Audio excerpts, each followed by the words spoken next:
Today we're going to talk about how you can create content that people will actually watch, content that goes viral, and content that will actually sell your product. So I developed 4 kind of principles and things I think about when creating content for my brand, Club Doctor.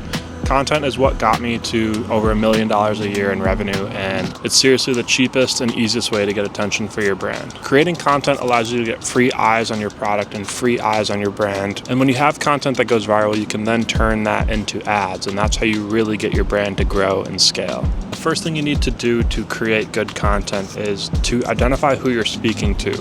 I call this the customer avatar, and this is the person that's going to be using your product, who's going to get the dream outcome of your product. It's important to identify this person and speak directly to them. You want to use language that they use. You want to talk the way they would talk. And you really just want to hit home with them. And it takes a while to find this customer avatar. It's not going to happen right away. You have to dig really deep. So for me, it took me a while to realize this. And at first I was just trying to target all golfers. I was like, hey, if you golf, check out this product. And that didn't work. Golfers is such a huge group of people, and there's so many subcategories of people within that giant group. I had to find those pockets that really resonated with my content and who I could speak to and tell them that my product is for them. For example, one group of people I go after are people who clean their clubs after every round. Some people don't care. Some people leave their clubs dirty. They don't take it that seriously. They just throw them in the bag when they're done and call it a day. But there's a group of people who will put their clubs in the kitchen sink and scrub them and really care about their clubs. And I started targeting them. I started speaking to them. I started using videos of me in my own sink cleaning my clubs and talking about how it's my post or pre-round routine. And these are all things that resonated with that audience, and I was able to speak directly to them and tell them that my product is for them. And so once I was able to find that customer avatar to speak to, I really resonated with them, and it really clicked, and I was able to take those pieces of content that targeted them and use them as ads, and they ended up being really successful. Think about when you see a piece of content that just resonates with you and it feels like it's talking directly to you. That's what you need to try to do with your content. And try to talk to a bunch of different people. It doesn't have to just be one subset. You might be wrong. There might be a whole nother group of people that you haven't even thought of. If you start targeting them and speaking in their language and telling them that this product is for you and will make your life better, they will be the people that you resonate most with. The second thing I focus most on when creating content is the hook. And I'm sure you've heard this a million times, how important the hook is, but it's true. The hook is super important because it's what gets people to continue to watch. That's good for both getting your message across as well as the algorithm. Instagram wants to see people to continue to watch your video. If they spend more time watching your video, they're going to promote your video more. A good hook gets someone to want to watch till the end, and that's how I think about it and how I really create great hooks. A hook is almost a sneak preview to the end. So for example, if I'm making a video restoring a golf club, I'm going to do a hook about something like, this club restoration was crazy, and show the dirty club in the beginning. And in their brain, they're going to be like, wait, I want to see the end result. I'm going to watch till the end. And so like I said, this is important because it gets people to watch through your video so you can give more information about your brand, about your product, about what you're doing. And it also helps promote your video in the algorithm. The longer you keep people watching a video, the longer you keep people on these platforms, and that's what they want. So you need to have really strong hooks.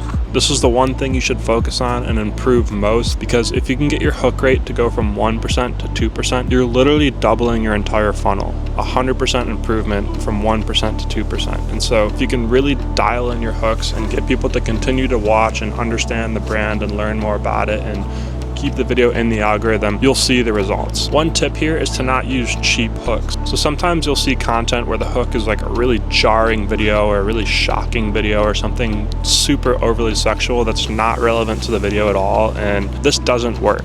Sure, it gets the audience hooked for those 2 or 3 seconds, but it's cheap attention. It's not going to get them to stay. They're going to watch that 3 seconds and be like, what was that? And then the video switches to something completely random and irrelevant, and they're going to be like, this is stupid, I'm scrolling. So spend the time and create great hooks that get qualified attention and not cheap attention. The third thing I really focus on when creating content is to make it feel organic. When people scroll their feeds, they see a lot of underproduced content. A lot of times it's just people holding up a camera and talking, or a lot of iPhone videos, just random stuff. And so if they scroll and see an overly produced really high definition video that you created that's very ad-like and professional, they're going to instantly know that this is some sort of ad I'm going to skip. So you want to make your content fit in, make it feel organic, make it feel like it belongs in the feed, and ultimately that's how you get people to watch. All you need to use is your iPhone, use the voice recorder on your phone, just keep it raw and authentic. I made this mistake early on where I overproduced things with a giant, expensive camera and made it all high definition, and it just got no views. Nobody really cared about it. And once I switched to my iPhone and started creating a lot more, to be frank, easier and underproduced content, that's when I started to see success. So you want to make the content fit in, make it feel like it's the user's friend posting. Don't overproduce and just keep it simple. Another point here is to not sell your product too hard in these videos. You don't want to be like shop now, click here to shop. You want to get rid of any strong call to action like that. You just want to integrate the product into the content in a seamless and simple way. Don't overdo it and don't make it seem like it's an ad. Fourth thing I think about when creating content is showing benefits, not features. So every product has features. For example, if I buy a desk chair, it's going to have all these features. Like it adjusts up and down. There's a back support that inflates and deflates. There's a headrest that is made from ostrich feathers. I don't know. All of these are features, but what you want to talk about are the benefits of your product. When I'm shopping for desk chairs, I could care less that the headrest is made from ostrich feathers. What I want to know is what that does for me. So instead of talking about the headrest being made from ostrich feathers, talk about how the headrest reduces neck strain or improves posture. Those are things that I actually want. I have neck strain. That's something I'm feeling. I want something that can cure that. I want to fix my posture. These are benefits. These are things that I'm actually going to notice when I have your chair. And so think in that way rather than just listing features. Talk about what it's going to do for the customer, how they're going to feel, how they're going to experience it. One thing I saw from another YouTuber is tying features to benefits with the words "so you can." For example, if my feature is a headrest made out of ostrich feathers, my benefit is it improves your posture, then tying those together would be features an ostrich feather headrest so you can improve your posture. That very clearly connects the benefits to the features and makes it obvious for the consumer what these features do and the benefits they're going to receive. Before you even create any content, something you might want to do is write down all the features of your product and match them to benefits, and really think about the benefit that this feature provides. Creating content that goes viral and helps sell your product really isn't that complicated. If you start to follow these 4 principles, you'll start to see success.